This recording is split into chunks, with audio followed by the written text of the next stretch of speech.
It's the final push to the midterms. If you want more caravans and you want more crime, vote Democrat. It's very simple. With the most famous faces from each party presenting closing arguments. A bunch of poor, impoverished, broke, hungry refugees.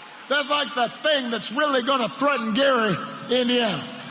Both sides are fired up with long lines at the polls and early voting shattering records, with 34 million Americans casting their votes already. President Trump stumping in states he won in 2016, like Tennessee and Georgia. We can talk about the economy, but the fact is we know how well we're doing with the economy, and we have to solve problems. Problems, he says, like immigration. Democrats are openly encouraging millions of illegal aliens to break our laws, violate our sovereignty, overrun our borders.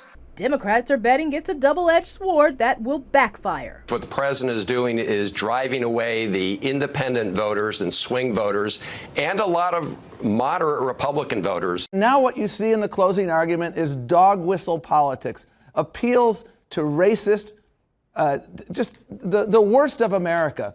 Both parties are working to get their voters to the polls tomorrow. And who actually shows up to vote is critical. With races extremely tight in many House battles, control of the House could come down to turnout in some key races.